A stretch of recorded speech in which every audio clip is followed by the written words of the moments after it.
Hey guys, how you doing again? This is Kenneth Reedus Whitfield. Another hot topic today.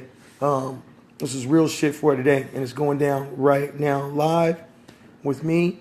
And today's topic is when Christianity isn't so Christian. The reason I'm bringing this up is that during this last election, like all these Trump supporters, all these people like, well, you know what? Trump espouses Christian values.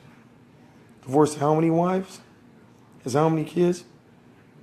If Obama did that, that wouldn't have went down so well. One wife, couple of daughters, no affairs. Imagine that one. Anyways, ding. Anyways, folks, moving forward, because I know I'm ADD. I want to stay on topic tonight with y'all. The reason I'm talking about this is because I've had some time to think about my childhood growing up and the two bastions of faith that I had growing up. My grandpa Daniel on my dad's side, and my papa grandpa Ralph on my mom's side. And give you a little history on that. My one grandfather, he was always a part of this church up in just outside of Shafford, town of Wasco, called True Light Baptist Church, and he was a deacon up until he died there. He died in the church. And my other grandfather, who was a lay minister in the Catholic Church that I was baptized in, St. Paul and Shipwreck in San Francisco. And now it's to say neither man was perfect. They were sinners. They knew that.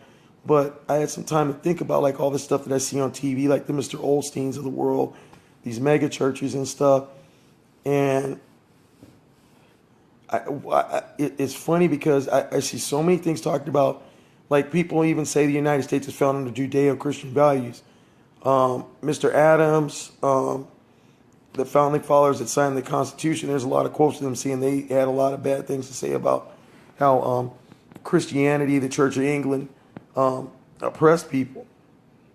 And if you go back to the annals of history, let's look at how our form of Christianity actually came about.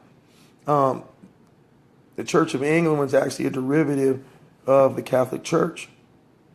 Now, what happened was this. We got the King James Bible. Well, anyway, the king wanted divorces from his wife. Well, under Catholicism, you can't divorce your wife. There's only very extreme circumstances you can do that. And so he said, screw it. I'm going to form my own church where you can get divorced. That's where we got our form of Christianity from today. And it wasn't really from God. It was from royalty. Royalty from England. Go figure. Ding. You see what I'm saying? So people need to really take a look at what they believe in today. And one thing I want to light up, I want to touch on, people say, well, it's tradition that God is the Pledge of Allegiance. The word God is on money and everything. Jesus was farthest from that as anybody could say about that. He didn't want his name on money. And God we trust, all that stuff didn't come up till the 1950s when McCarthyism came about and the Red Scare, because there's people paranoid, like Senator McCarthy, that communism or socialism was going to spread in the United States. So what they did is they went around to all these people in entertainment, and especially in Hollywood, a lot of Jews especially were persecuted under this. A lot of them were blacklisted from working in entertainment anymore. And it's kind of scary because I see what's going on with Mr. Trump today, the things that he's trying to espouse. So what they said was we need to create these values of what America is. Get it? Make America great again. And so we can keep people from thinking about that, because you have to really think about in communist society, actually religion was suppressed. Stalin made sure religion didn't spread in communist Russia.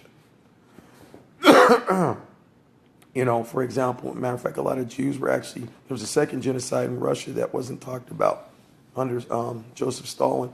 We don't talk about that either.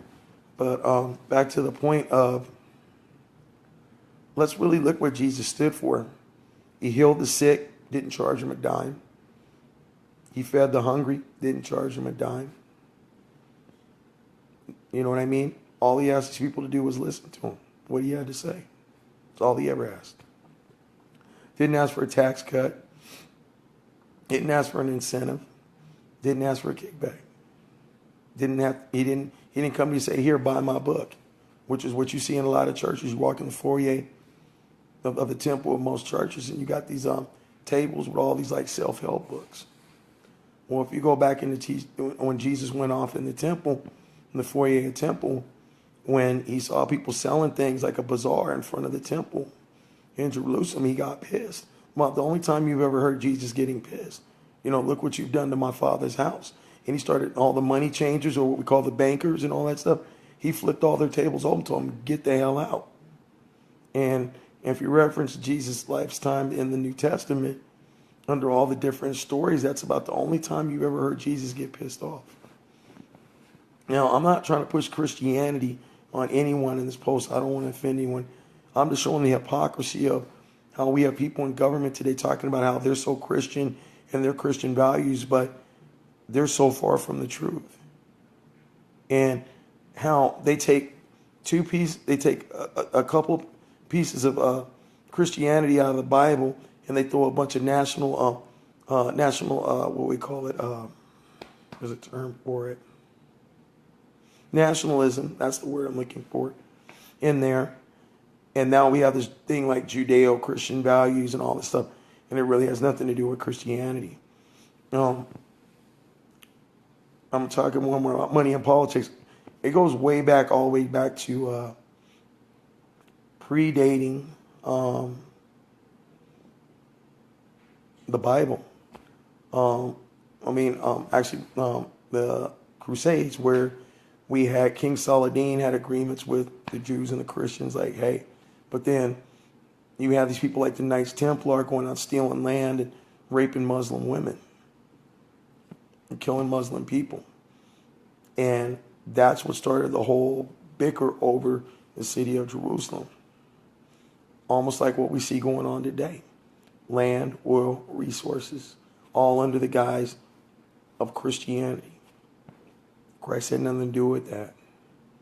And right around the time the Iraq War broke out, I was working in County San Bernardino. I had a co-worker who was, trying to think of, not apostolic, God, I'm trying to think of the religion. Well, they're very devout Christians, and like the Quakers, they're very passive. And he brought something to my attention. He goes, you know what? Jesus didn't build tanks or weapons. He didn't kill anybody. He just preached the word to people and tried to help them.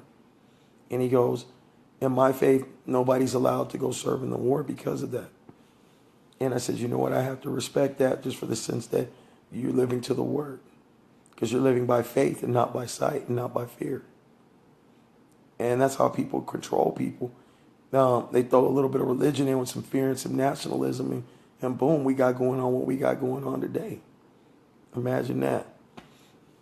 But under what's going on today, these right-wing Republicans talking about how Christian they are. And I have to say, I wasn't a big fan of Bush, but compared to what these guys we got right now in the Senate and Congress and Trump, he was compassionate conservative compared to these idiots we got going out here today, the Ted Cruz's of the world and stuff like that. And what I mean by that is that they want to take away programs to feed folks and help small businesses get started and help people give themselves a leg up so they can be self-sufficient through their own contributions. They want to take all that away. And I'm going to reference something here. I was looking up some references about certain things, and it was prophesied. Looking up this thing on his website called Open Bible. I was talking about false preachers. And I want to reference something. It's out of 2 Peter. But false prophets also arose among the people, just as there will be false teachers among you, who will secretly bring in destructive heresies, which we see today, even denying the master who brought them. Right? And what I mean, you could say you support God, but your actions are completely different than God. Bringing upon them swift destruction, and will follow their sensuality, and because of them, the way of truth will be blasphemy, meaning their actions is completely opposite of what is in the New Testament. And in their greed, and here we go, and this is what you guys really need to pay attention to, and in their greed, they will exploit you with false words. Their condemnation from long ago is not idle, and their destruction is not asleep. So basically, they're using these ministers like the Olsteins of the world and stuff like that with their mega churches to sit there and brainwash people into false doctrine of what was not Christ. It's been done before. Look what happened in Waco, folks. Jim Jones and they actually shot a couple senators down in Ghana. But instead of being some crazy person down in Ghana or Waco, Texas, we got these rogue people in our government hiding behind religion. God said, stop looking at them PowerPoints and them sitting up there. A minister told me a long time ago, and my grandfather too, if it's not in the book, it's not of God. So my thing is, no matter if you're Christian, you're Muslim, or whatever, if it's not in your guy's book, somebody's preaching false doctrine. Bottom line. And the reason I'm just referencing Christianity, because this is what's going on in the United States. I'm pretty sure people could take issue with different religions and stuff too. But I'm not talking about that. I'm talking about the religion that I believe in. And I've even hit up some of my own people that profess the faith. And I said, well, you better be taking care of those people that are in your ministry on food stamps and trying to empower them so they can go to school and do things they help themselves instead of worry about amassing more property or a Bentley or something. Because that's what Jesus would have done. He says, love thy neighbor and take care of my people. That was his directive for Christians. That's what he told Paul. That's what he told Matthew, John. And I'm going to read one more thing and I'm going to continue here.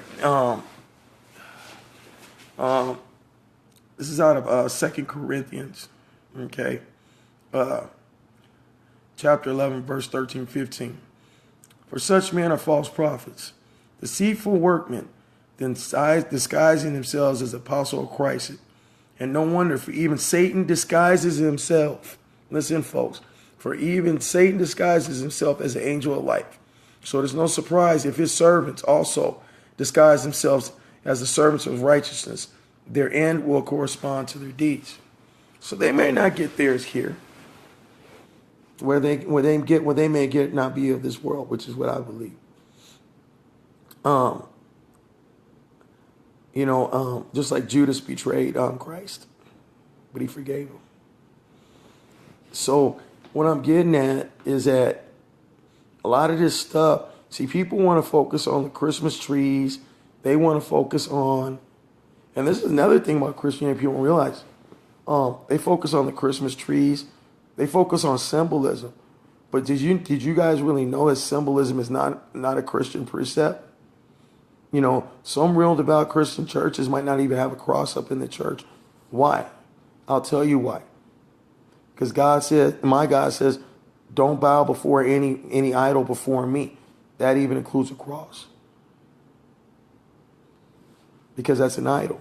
You're idolizing an object made out of metal or wood or whatever. Bowing down before God to me is in prayer, on your hands and knees, in private. Not in front of a thing. So back to this topic at hand. And anybody, you guys, Christina, thank you for watching. Anybody else want to chime in? Have any comments, feel free to do so, even if you disagree with me. This is what this is about. And what the point I'm getting to is that we keep talking about Judeo-Christian values and how this is America and all this other stuff. And there's just so many false prophets in our government that use religion, that use Christianity.